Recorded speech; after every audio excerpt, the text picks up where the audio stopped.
In 1949, Ford Motor Company was starting at bankruptcy.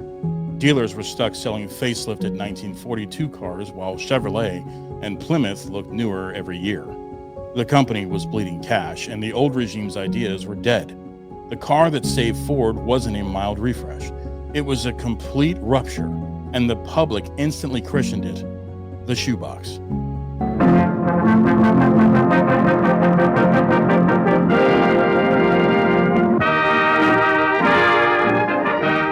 Here is the Ford in your future. Look at it and you saw what wasn't there anymore.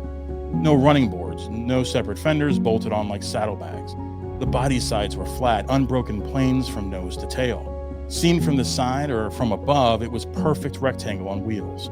Clean, stark, shockingly modern. That crisp envelope shape is why it got the nickname that still sticks 3/4 of a century later. Ford lowered the entire car. The floor pan now sat between the frame rails instead of on top of them, so you stepped down into the seats instead of climbing up. The beltline dropped, glass area grew by 30%, roof pillars slimmed. Suddenly, a low-priced American sedan felt open and airy instead of dark and cramped. Underneath the revolution was just as deep. The 1949 Ford became the first mass-market American car with fully independent front suspension. It had coil springs, wishbones, and modern shocks, replacing the old transverse leaf and beam axle. The ride was smoother, the handling sharper. The whole car finally felt like it belonged to the post-war world. Two engines were offered. The carryover 226 cubic engine Flathead 6 made 95 horsepower and could push a light Tudor sedan to just under 80 miles an hour.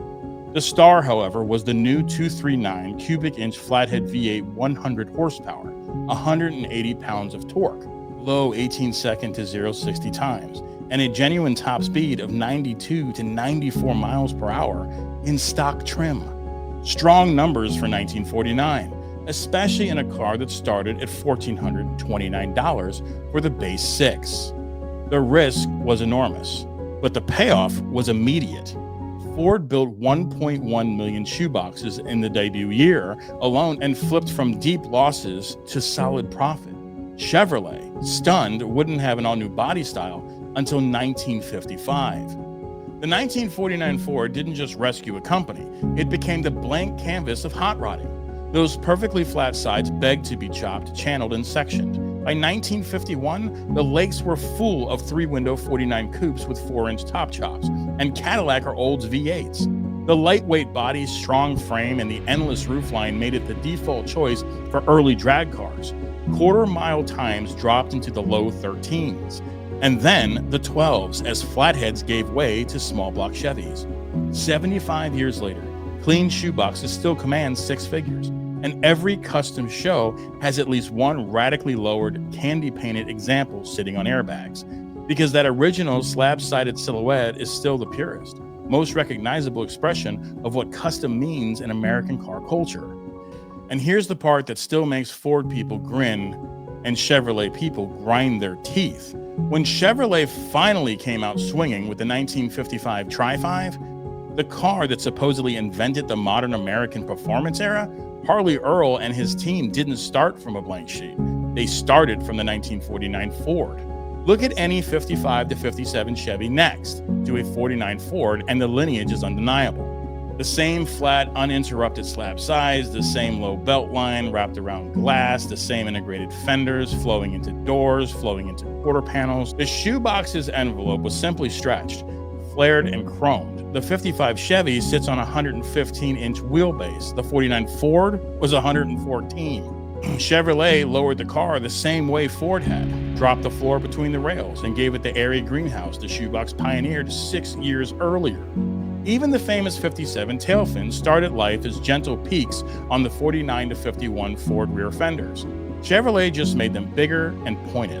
The basic proportion, the visual trick that made both cars look longer, lower, and faster than they actually were, came straight out of Dearborn. Chevy fans will tell you, the small block V8 and the styling flare made the Tri-5 a clean sheet masterpiece. Ford fans will answer that without the shoebox showing the industry what modern car was supposed to look like in 1949, there is no 1955 Chevrolet as we know it.